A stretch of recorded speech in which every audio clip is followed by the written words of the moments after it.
Good morning, students. So this is property second of indifference curve. Second property of the indifference curve states that IC is convex to the origin. जो first property है और जो second property है, ये दोनों ऐसी properties हैं कि जरूरी नहीं है कि क्वेश्चन इसी टाइप का आएगा कि explain the properties of indifference curve. No, ऐसा हो सकता है, बट इसके अलावा भी जो पहला वाला क्वेश्चन था कि why the IC is downward sloping, ये अलग से सेपरेट भी 3 मार्क्स का आपका क्वेश्चन आ सकता है और 1 मार्क्स में तो आ ही सकता है. ठीक है. और ये जो सेकंड प्रॉपर्टी मैं आपको लिखवा रही हूँ इंडिफरेंस कर्व की, जो मैं आपको समझा रही हूँ, इसका क्वेश्चन भी अलग से आ सकता है 3 मार्क्स का और 1 मार्क्स में भी पूछा जा सकता है. मोस्ट ऑफ द टाइम ये दो क्वेश्चन ऐसे हैं जो कि मोस्ट फ्रीक्वेंटली पूछे जाते हैं. प्रॉपर्टीज का अगर क्वेश्चन आता है तो वो ज्यादा नंबर का आएगा क्योंकि 5 प्रॉपर्टीज हैं टोटल, है ना. लेकिन अगर फर्स्ट प्रॉपर्टी का अकेला क्वेश्चन आया तो वो 3 मार्क्स में आएगा.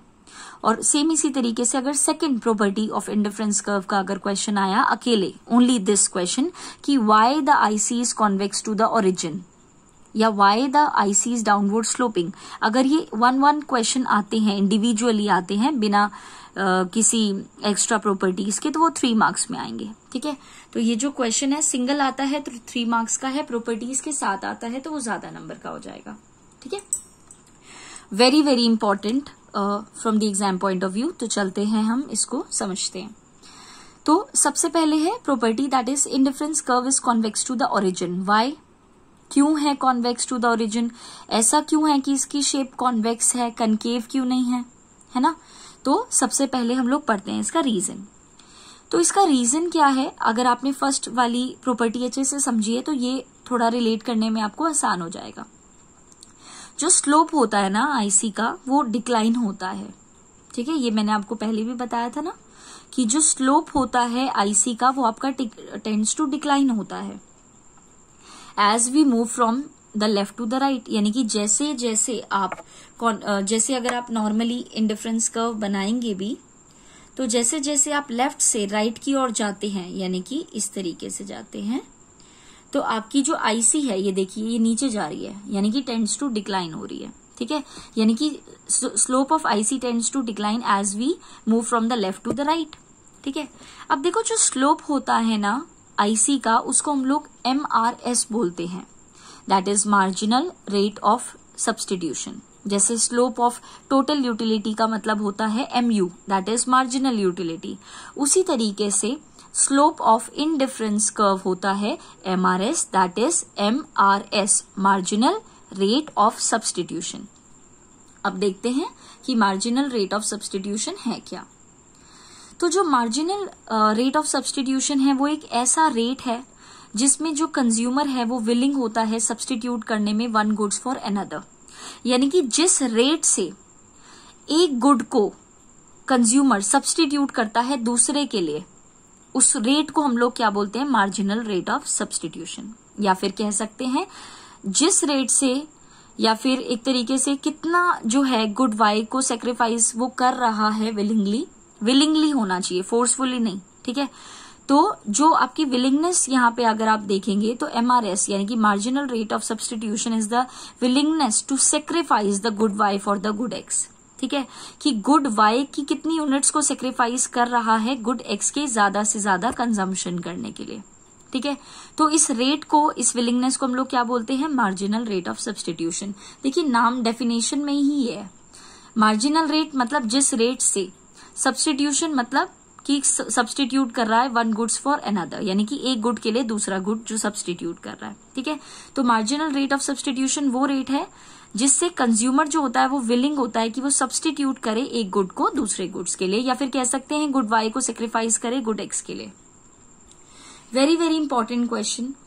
इसी का ही ये पार्ट है कि क्यों MRS डिक्लाइन होता है, क्यों राइज नहीं होता, डिक्लाइन ही क्यों होता है हमेशा. ठीक है.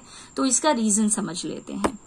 तो जैसे जैसे as we consume more and more units of the good X, ठीक है, जैसे जैसे हम गुड एक्स को ज्यादा कंज्यूम करते हैं, जैसे कि मैंने आपको बताया भी था, अगर आप यहाँ पे डायग्राम से भी देख सकते हैं कि गुड यहाँ पे एक्स ज्यादा कंज्यूम हो रहा है, ये देखिए है ना, ज्यादा कंज्यूम हो रहा है ये हमारा। तो as we consume more and more units of the good X, तो intensity of desire for good X falls हो जाती है ना, जैसे कि मैंने आपको बताया भी था law of diminishing marginal utility, है ना, कि as we consume more and more units of the good X marginal utility tends to decline या फिर फॉल। और मार्जिनल यूटिलिटी को ही हम लोग किस टर्म में पढ़ सकते हैं, इंटेंसिटी ऑफ डिजायर, ठीक है। तो as we consume more and more units of the good X, intensity of the desire for good X falls, ठीक है। जो हमारी इंटेंसिटी होती है, यानी कि जो इच्छा की जो शक्ति होती है गुड एक्स के लिए, वो, या मार्जिनल जो यूटिलिटी है, यानी कि जो सेटिस्फेक्शन डिराइव हो रहा है गुड एक्स से, वो फॉल्स होता चला जाता है, ठीक है। अब नेक्स्ट आ जाता है on the other hand, as more and more units of the commodity Y give up, ठीक है। अब देखो गिव अप का मतलब क्या है, सेक्रीफाइस, कि गुड वाई को ज्यादा से ज्यादा सेक्रीफाइस करना पड़ रहा है, किसके लिए, ताकि गुड एक्स का कंजम्पशन ज्यादा हो सके। तो मैंने आपको क्या बताया था, law of diminishing marginal utility ये कहता है कि जैसे जैसे आप कंजम्पशन ज्यादा करोगे मार्जिनल यूटिलिटी डिक्लाइन हो जाएगी, लेकिन अगर आप कंजम्पशन कर ही कम रहे हो तो marginal utility tends to rise, reverse हो जाएगा। अगर कंजम्पशन ज्यादा कर रहे हो तो मार्जिनल यूटिलिटी फॉल हो जाएगी, लेकिन अगर कंजम्पशन कम कर रहे हो, सेक्रीफाइस कर रहे हो, तो मार्जिनल यूटिलिटी क्या हो जाएगी, राइज हो जाएगी। इंटेंसिटी ऑफ डिजायर क्या हो जाएगा, राइज हो जाएगा। इसी वजह से जो कंज्यूमर होते हैं वो विलिंग होते हैं कि वो गिव अप करें less and less amount of good Y for the good X. इसी रीजन की वजह से कंज्यूमर हमेशा विलिंग होता है कि वो वाई का कम से कम सेक्रीफाइस करे गुड एक्स के लिए, ठीक है।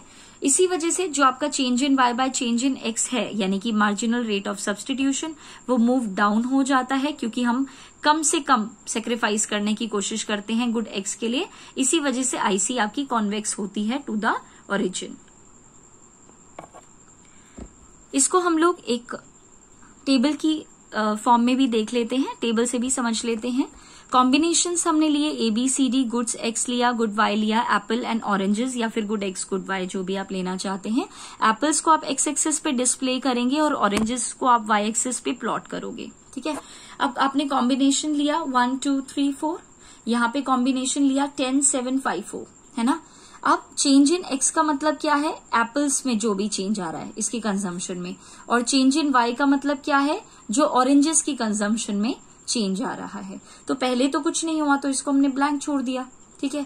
अब यहाँ पे देखिए, यहाँ पे 1 कैसे आया, ये देखो यहाँ पे कितने का इंक्रीज हुआ, 1 का। 2 से 3 में जब हम लोग गए तो कितने का इंक्रीज हुआ, 1 का। 3 से 4 में जब हम लोग गए तो कितने का कंजम्पशन हुआ, 1 यूनिट का, है ना। सेम इसी तरीके से यहाँ पे देख लेते हैं, 10 से जब हम लोग 7 पे आए तो कितनी यूनिट्स हमने रिड्यूस करी, 3। 7 से हम लोग जब 5 पे आए तो हमने कितनी यूनिट्स रिड्यूस करी, 2। 5 से जब हम लोग 4 पे आए तो हमने कितनी यूनिट्स रिड्यूस करी, 1। इसका मतलब क्या है कि हर एक यूनिट का कंजम्पशन करने के लिए गुड एक्स की वाई ने पहले 3 यूनिट्स का, फिर 2 यूनिट्स का और फिर 1 यूनिट्स का क्या किया, सेक्रीफाइस किया। अब आप इसी से ही देख करके पहचान सकते हैं कि हम लोग पहले एमआरएस निकालेंगे। एमआरएस का फॉर्मूला जैसे कि मैंने आपको बताया change in Y by change in X है। तो देखिए ये चेंज इन वाई है, ये चेंज इन एक्स है, तो चेंज इन वाई न्यूमरेटर होगा रेशियो में, चेंज इन एक्स डिनोमिनेटर। तो पहले में तो कुछ नहीं आएगा, है ना। तो यहाँ पे क्या आएगा, change in Y by change in X, यानी कि 3:1, यानी कि 3:1। यहाँ पे change in Y by change in X यानी कि 2:1, change in Y by change in X यानी कि 1:1, ये आ गया, ठीक है। अब देखिए आप खुद इस टेबल से खुद से ही पता लगा सकते हैं, मुझे कुछ बोलने की भी यहाँ पे जरूरत नहीं है, आप खुद से देख रहे हो इस टेबल में भी कि एमआरएस आपका डिक्लाइन होता चला जा रहा है। पहले रेशो 3:1 था, फिर 2:1, फिर 1:1, अपने आप ही 3 से 2, 2 से 1 हुआ है ना। तो यानी कि जो रेशो है वो ऑटोमेटिकली डिक्लाइन हो रहा है, ठीक है। और इसी रीजन से इस टेबल से भी हम लोग क्या समझ रहे हैं कि कम से कम y जो है वो सेक्रीफाइस किया जा रहा है x के ज्यादा से ज्यादा कंजम्पशन करने के लिए, या फिर 1 एक्स्ट्रा यूनिट ऑफ कंजम्पशन करने के लिए। इसी वजह से हम लोग बोलते हैं कि जो it is because of the diminishing marginal rate of substitution, it is because of the diminishing MRS, ये जो आपका एमआरएस डिक्लाइन हो रहा है, इसी रीजन की वजह से आईसी की जो शेप होती है वो कॉन्वेक्स टू द ओरिजिन होती है। तो it is because of the diminishing MRS that the shape of the IC is convex to the origin. Next आ जाता है वेरी इंपॉर्टेंट प्रॉपर्टी, थर्ड है, फर्स्ट और सेकेंड बहुत ही इंपॉर्टेंट है, ठीक है। नेक्स्ट आ जाता है हमारा यहां पर,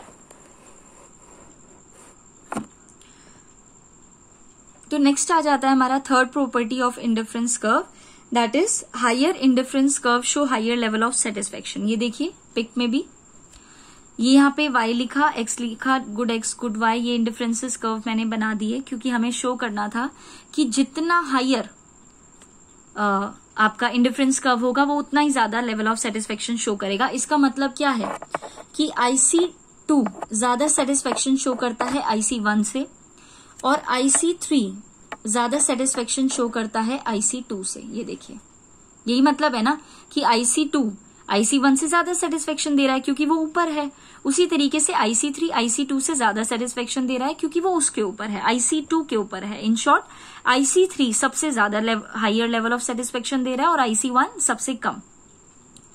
देखिए अब collection of indifference curve is called indifference map, ठीक है, या फिर कह सकते हैं indifference map is the collection of indifference curve, है ना। तो जब आप ये जो वेरियस कलेक्शन जब आप लेते हैं ना इंडिफरेंस कर्व का, तो इन सभी के कलेक्शन ऑफ इंडिफरेंस कर्व को ही हम लोग इंडिफरेंस मैप बोलते हैं, ठीक है। अब देखिए each IC in the indifference curve corresponding to the corresponds करता है to the different level of income, यानी कि जितनी भी आईसी हैं इंडिफरेंस मैप में, यानी कि ये जो पूरा मैंने यहाँ पे डायग्राम बना रखा है इंडिफरेंस मैप का, तो ये करस्पॉन्ड करता है to the different level of income.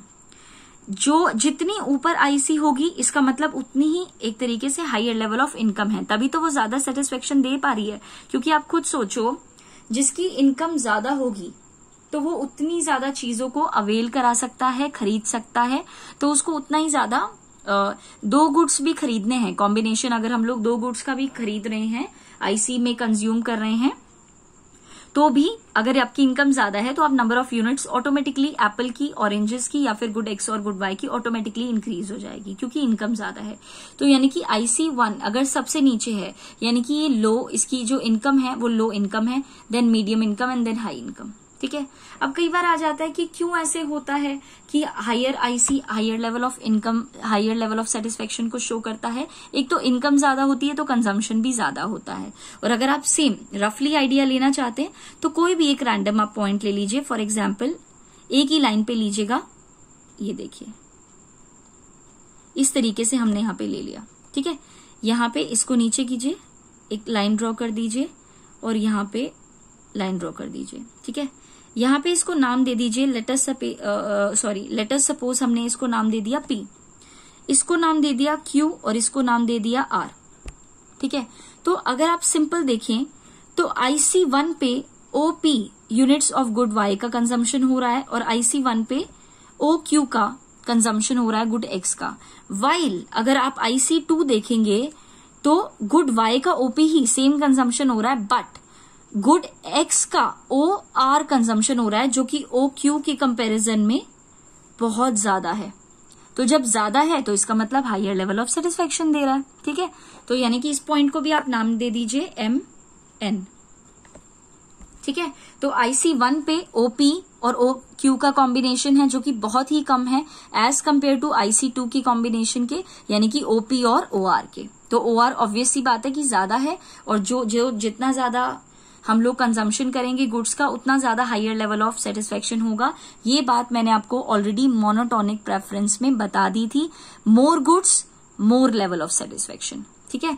सो ये आपकी थर्ड प्रॉपर्टी हो गई है इंडिफरेंस कर्व की, ध्यान में रखिएगा। The collection of indifference curve is called indifference map and the higher IC indicates the higher level of income and the higher is the IC level, more will be the higher level of satisfaction due to monotonic preference, ठीक है। तो यहाँ पे हमारी जो तीन है जो प्रॉपर्टीज वो वाइंड अप हो चुकी हैं।